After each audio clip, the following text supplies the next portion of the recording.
दोस्तों आप सबको डब्ल्यू याद है? अल्फाबेट वाला नहीं, धमाल मूवी वाला डब्ल्यू। पप्पा जी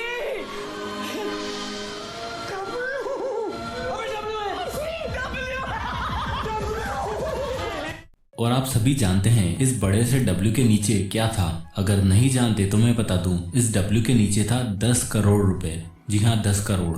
आपने देखा इस मूवी में सभी ने कितनी मेहनत से जी जान लगाकर उन पैसों को हासिल करने का ठान लिया जो इनके कभी थे भी नहीं, और बस पैसे को पाने के पीछे भागते रहे, और एंड में जो इनका पैसा था ही नहीं वो इन्हें मिला भी नहीं। दरअसल हम में से मोस्टली लोग अपनी लाइफ को भी कुछ इसी तरह जीते हैं, जिसमें हम सिर्फ और सिर्फ पैसों के पीछे भागते रहते हैं। पैसा कमाने के सिर्फ एक या दो रास्ते जानते हैं और जिंदगी भर उसी पर चलते रहते हैं। हमेशा बस इसी उम्मीद में लगे रहते हैं कि कहीं से कोई लॉटरी लग जाए और मैं रातों रात अमीर बन जाऊं।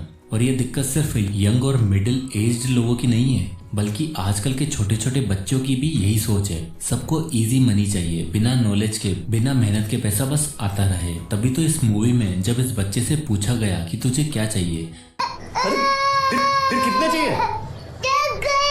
हम सभी ये जानते हैं कि मनी बहुत ही सेंसिटिव टॉपिक है, बट मोस्टली लोग इस सेंसिटिव टॉपिक के मामले में सबसे गलत डिसीजन लेते हैं, और लाइफ के काफी साल बीतने के बाद उन्हें ये समझ आता है कि यार ये तो गलत हो गया। साइकोलॉजी ऑफ मनी बुक के ऑथर मॉर्गन हाउसल अपनी बुक के थ्रू हमें ये सिखाते हैं कि हम कैसे मनी से रिलेटेड बेटर डिसीजन ले सकते हैं, और जो भी मनी से रिलेटेड डिसीजन हम लेते हैं उनके पीछे की साइकोलॉजी क्या है और उन्हें कैसे चेंज किया जा सकता है। तो इस वीडियो के जरिए मैं आपके साथ इस बुक के 6 ऐसे अमेजिंग लेसन शेयर करने वाला हूं जो पैसों को लेकर आपकी साइकोलॉजी पूरी तरीके से चेंज कर देंगे। So let's begin. Lesson number 1, wealth is hidden. इस पॉइंट को समझने के लिए ऑथर मॉर्गन हाउसल अपने 2 पड़ोसियों की स्टोरी बताते हैं जो सेम होटल में ही डिनर वगैरह करने जाते थे। उनमें से एक हमेशा अपनी रेड कलर की चमचमाती लग्जरी कार में आता था और वेले पार्किंग वालों को डेली टिप देता था। उसको देखकर लगता था कि यार ये होती है असली अमीरी। वहीं दूसरा नेबर अपनी 10 साल पुरानी गाड़ी खुद ही ड्राइव करके आता था और उसका कपड़े पहनने का तरीका बिल्कुल नॉर्मल सा था।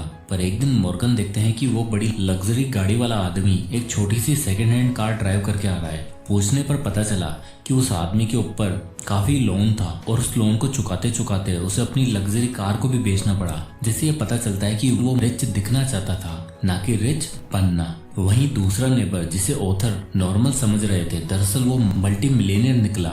उसके खुद 2 बिजनेस और 3-4 प्रॉपर्टीज भी थी। अक्सर हम में से मोस्टली लोग दूसरों को उनकी लाइफस्टाइल, उनके रहन सहन और उनकी महंगी महंगी गाड़ियों से जज करते हैं, पर अगर ध्यान से देखा जाए तो ऐसे लोगों के पास सेविंग के नाम पर बैंक अकाउंट में सिर्फ 5 से 10 लाख रुपए भी नहीं होते, क्योंकि ऐसे लोग सिर्फ रिच दिखने के चक्कर में अपनी पूरी लाइफ लोन्स और ईएमआईज पर निकाल देते हैं। अब दोस्तों यहाँ मैं आपको ये नहीं कह रहा कि महंगे शौक मत करो या मन की मत करो, पर किसी भी चीज में पैसा लगाने से पहले आप ये जरूर जज कर लेना कि ये चीज आपने रिच बनने के लिए की है या सिर्फ रिच दिखने के लिए। इसलिए ऑथर कहते हैं कि ट्रू वेल्थ वो है जो हिडन है, और ऐसे लोग जो नॉर्मल लाइफस्टाइल जीते हैं और अपना ज्यादा टाइम एंड मनी स्पेंड नहीं बल्कि सेव करते हैं, वही सही मायनों में रिच होते हैं। Lesson number 2, money buys you freedom. तो दोस्तों न जाने कितनी बॉलीवुड और हॉलीवुड मूवीज में लोगों को ये कहते सुना होगा, पैसों से खुशियां नहीं खरीदी जा सकती। पर क्या आप सबके हिसाब से ये डायलॉग सही है क्या? जी नहीं दोस्तों, मनी इकलौती ऐसी चीज है जिससे सिर्फ खुशियां ही नहीं बल्कि फ्रीडम भी अर्न की जा सकती है। अपनी सैलरी से ज्यादा, अपनी जॉब से भी ज्यादा एक इंसान तब खुश होता है जब वो खुद का काम खुद के टाइम पर खुद के लोगों के साथ कर पाए, और यही चीज सबसे ज्यादा मेंटल सेटिस्फेक्शन देती है। और इस टॉपिक से रिलेटेड ऑथर अपनी बुक में बिल नाम के फाइनेंशियल एडवाइजर की स्टोरी बताते हैं। काफी सालों तक काम करने के बाद बिल फाइनेंशियल एडवाइजर की पोस्ट से रिटायर हो चुके थे। उन्होंने अपनी इतनी वेल्थ जोड़ ली थी जिससे बिना काम किए वो आराम से जी पाते हैं, और अपनी आर्ट और ट्रैवलिंग से रिलेटेड जो हॉबीज थी उसको भी बिना किसी टेंशन के परस्यू कर सकते थे। पर सडनली एक दिन बिल को उनके पुराने क्लाइंट का कॉल आता है जो स्टॉक मार्केट में अपना बहुत सारा पैसा गवा बैठे थे, और अब उसे कुछ समझ ही नहीं आ रहा था कि आगे क्या किया जाए। रिटायर होने के बावजूद बिल ने उस क्लाइंट की प्रॉब्लम को एड्रेस किया। कई दिनों कई घंटों तक उन्होंने अपने उस क्लाइंट के लिए रिसर्च करी और उसे सभी लॉसेस से रिकवर करवाया। अब बिल ऐसा इसलिए कर पाए क्योंकि वो फाइनेंशियली फ्री हो चुके थे, और इस फ्रीडम ने उन्हें उस चीज के ऊपर कंट्रोल दे दिया जो हर किसी का ख्वाब होता है, and that most important thing is time. Lesson number 3, rational versus reasonable. तो दोस्तों इस बुक में बताए गए सभी लेसन में से सबसे इम्पोर्टेंट लेसन है रीजनेबल वर्सेस रैशनल।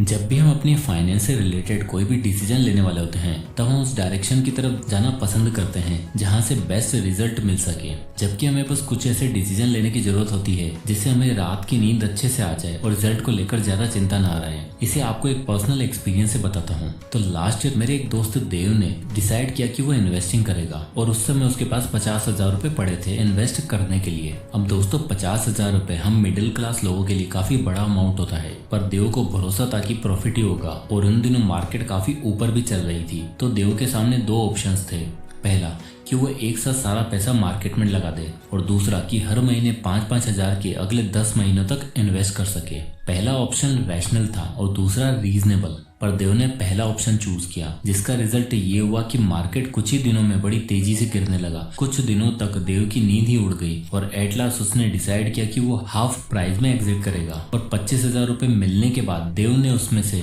25-2500 रुपए की हर मंथ लगाना शुरू किया, यानी अब उसने रीजनेबल अप्रोच फॉलो करी। इस मंथली इन्वेस्टमेंट से हुआ ये कि अब उसे मार्केट के ऊपर जाने का या नीचे जाने का डर नहीं था। जब मार्केट ऊपर होती वो तब भी इन्वेस्ट करता और जब डाउन होती तब भी, जिससे उसे राइट प्राइस पर अच्छी इन्वेस्टमेंट मिलने लगी। एंड मोस्ट इम्पोर्टेंटली अब उसे रात की नींद अच्छे से आने लगी। So be reasonable not rational.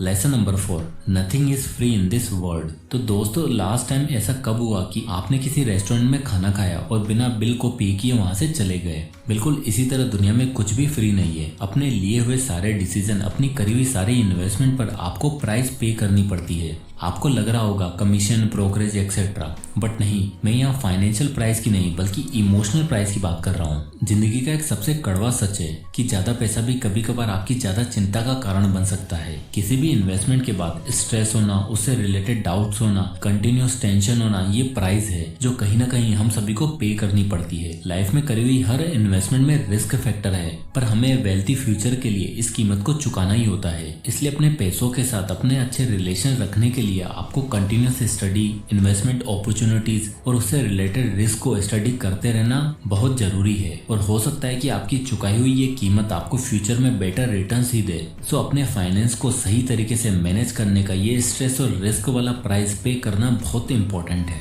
Lesson number 5, never enough. The psychology of money book में एक सबसे मेन आइडिया जो ऑथर मॉर्गन हाउसल हमें बताते हैं कि आप कितनी भी दौलत शोहरत कमा लो, कितने भी अमीर बन जाओ, आपको हमेशा यही लगेगा, दिस इज नॉट इनफ। ज्यादा वेल्थ के साथ हमारे अंदर सेंस ऑफ एनवी भी आ जाता है कि बस काश इससे आगे निकल जाऊं, और एक से आगे निकलने के बाद दूसरा, दूसरे के बाद तीसरा, और ऐसा चलता रहता है। और ये नेवर इनफ वाली गेम आपको कभी भी सेटल ही नहीं होने देती। दोस्तों अमेरिका में अगर आपको टॉप 1% की कैटेगरी में आना है तो आपको एटलीस्ट $8 लाख की पर ईयर इनकम चाहिए होगी। तो मान लेते हैं यह है मिस्टर जॉर्ज, जिनकी इनकम है $8 लाख, जो टॉप 1% की लिस्ट में आते हैं और खूब ट्रेवल करते हैं। और एक टूर के दौरान वो मिलते हैं मिस्टर जॉन से, जो एक कंपनी के सीईओ हैं, और वो $25 मिलियन हर साल अर्न करते हैं। अब आपको लगेगा कि जॉन की लाइफ तो बड़ी सेट है, वो सबसे अमीर है, पर जॉन एक बहुत ही फेमस डायरेक्टर मिस्टर मिलर के दोस्त हैं, जिनकी वेल्थ $10 बिलियन है, और इनकी वेल्थ के आगे जॉन की वेल्थ कुछ भी नहीं।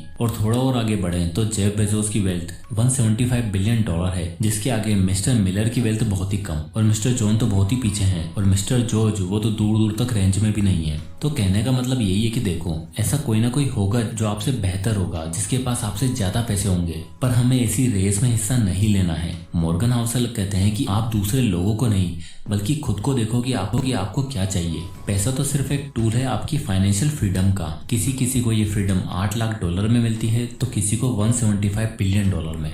Lesson number 6, savings and financial freedom. तो दुनिया में 3 तरह के लोग होते हैं। एक वो जो सेविंग्स में, इन्वेस्टिंग करने में बिलीव करते हैं, दूसरे वो जो सोचते हैं कि हम तो सेविंग कर ही नहीं पाते, और तीसरे वो जो सेविंग करना ही नहीं चाहते हैं। एंड आई एम श्योर आप सब अगर मेरी ये वीडियो देख रहे हो तो आप तीसरी कैटेगरी में तो बिल्कुल नहीं होंगे। हमें बचपन से ही हमारे पेरेंट्स सिखाते हैं पैसा बचाओ, सेव करो, और जब हम उन सेव करो पैसों को इन्वेस्ट करते हैं तो हम अपने लिए फ्यूचर का वो टाइम खरीद लेते हैं जो शायद किसी की कंपनी के बॉस ने नहीं खरीदा हुआ होता। ऑथर मॉर्गन कहते हैं कि अगर आपकी सैलरी कम है, आप बिल्कुल थोड़ा सा ही पैसा सेव करें तो आपके चांसेस है रिच और वेल्थी बनने के। बट अगर आप बिल्कुल भी सेव नहीं करो तो फिर तो आप 1 लाख कमा लो या फिर 1 करोड़, आप कभी भी वेल्थी नहीं बन पाओगे। क्योंकि सेविंग करने वाले इंसान एक हैबिट डेवलप हो जाती है, वो अपनी बदलती इनकम के साथ ज्यादा से ज्यादा सेव करता है। वहीं दूसरा इंसान बढ़ती इनकम के साथ अपने खर्चे भी बदलने लग जाता है, जिस वजह से वो कभी कुछ सेव ही नहीं कर पाता। तो अब ये आपको डिसाइड करना है कि 10 करोड़ रुपए के पीछे एमलेसली भागना है या सही नॉलेज और गाइडेंस के साथ ट्रू वेल्थ के टारगेट पर एम लगाना है। जय हिंद।